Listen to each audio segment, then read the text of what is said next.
일정 크기를 가진 다른 천체와 마찬가지로 우리가 사는 행성에는 항상 우주에서 어떤 물체가 쏟아집니다. 단지 대부분은 운석이 매우 작기 때문에 대기 중에서 타버리죠. 하지만 때로는 고속의 대기권 돌입도 견딜 수 있을 정도의 큰 천체가 떨어지는 일도 있습니다. 자, 여러분, 오늘도 토픽에 오신 것을 환영합니다. 언급을 했으니 이번에는 이 주제에 관한 에피소드를 소개해드리도록 하겠습니다. 어떤 것들이 지구에 부딪혔는지 궁금하신가요? 그럼 바로 시작하겠습니다.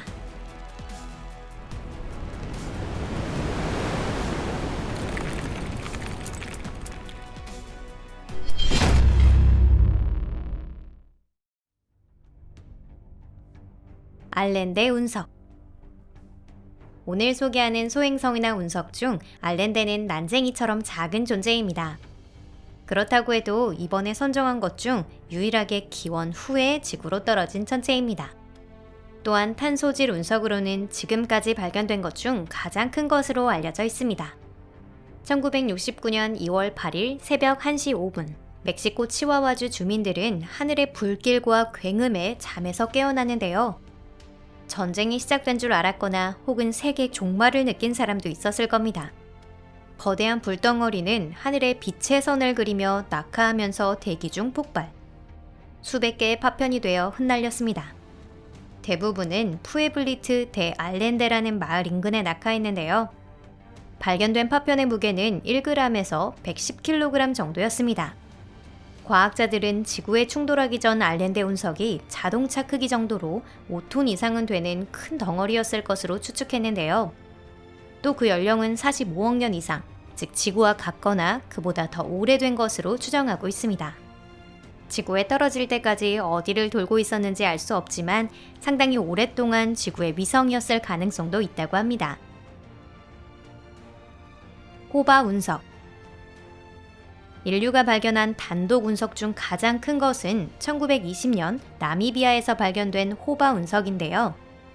주성분은 철과 니켈로 지구상에 존재하는 천연 금속으로는 최대의 크기입니다.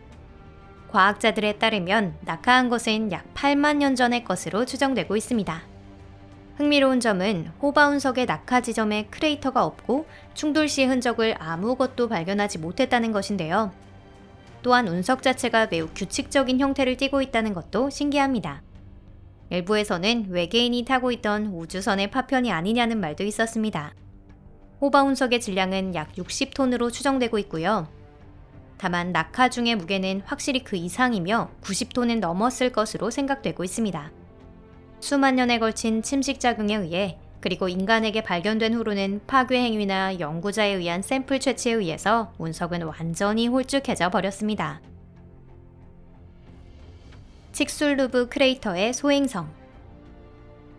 여러분이 이 작은 금속 조각을 보기 위해 이 동영상을 보고 계시는 게 아니라는 것은 잘 알고 있습니다. 여러분이 알고 싶은 건 태고적 옛날에 지구를 덮쳐서 대변동의 발단이 되었을지도 모르는 거대한 소행성일 텐데요. 지금부터는 그것에 대해 말씀드리겠습니다.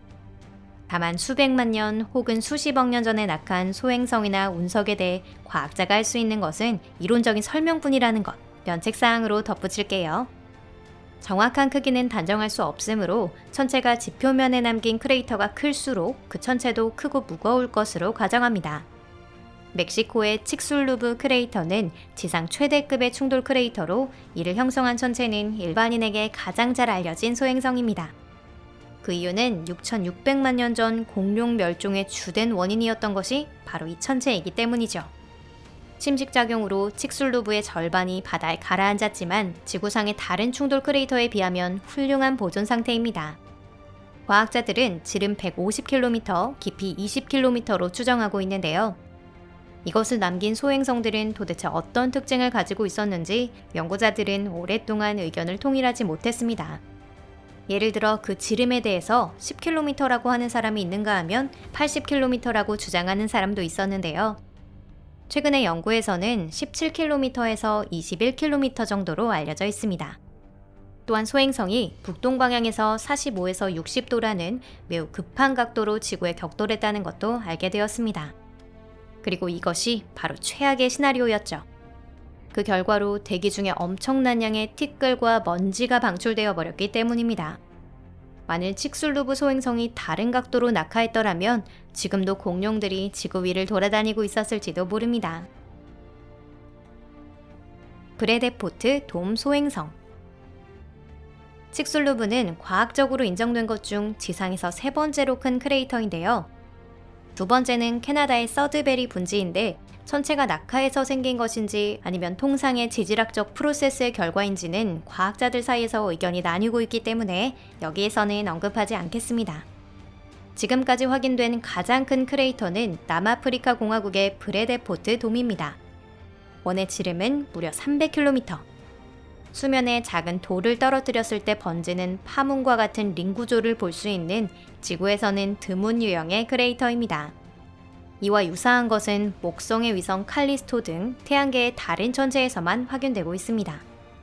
과거의 계산에 따르면 브래데포트 돔은 약 20억 년 전 적어도 지름 10에서 15km의 소행성이 지구에 충돌하면서 형성된 것으로 보입니다.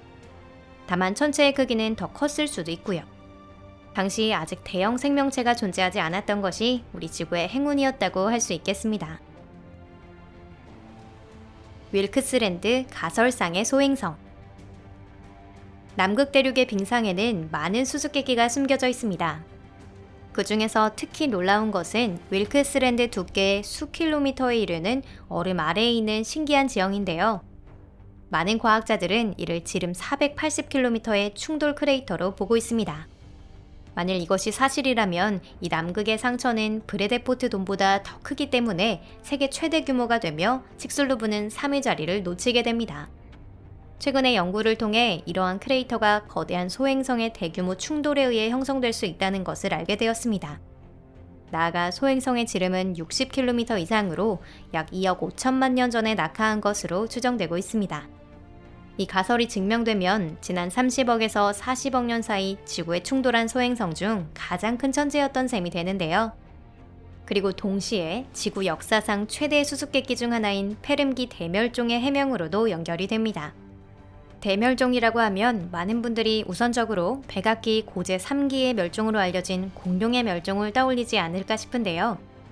하지만 페름기 말의 대멸종은 그보다 훨씬 대규모이면서 괴멸적이었고 해양생물의 약 96%, 육생생물의 약 73%가 소멸했습니다.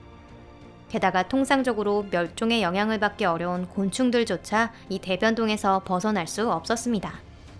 말하자면 지구는 당시 생명이 거의 존재하지 않는 상태가 되어버린 것입니다. 페름기 멸종의 원인에 대해서는 과학자들 사이에서도 의견이 일치하지 않으며 다양한 가설이 제창되고 있습니다. 백악기 고제 3기 대변동에 대해서도 과거 칙술루브 크레이터가 발견되기 전까지는 온갖 사상이 공룡을 멸망시킨 용의자로 지목되기도 했습니다. 그러던 것이 연구가 진행됨에 따라 진범은 역시 운석이었다는 증거가 차례차례 발견된 것입니다. 오늘 영상은 여기까지입니다. 끝까지 시청해주셔서 감사합니다. 지구에 낙하한 천체는 물론 이번에 소개드린 것뿐만이 아닙니다.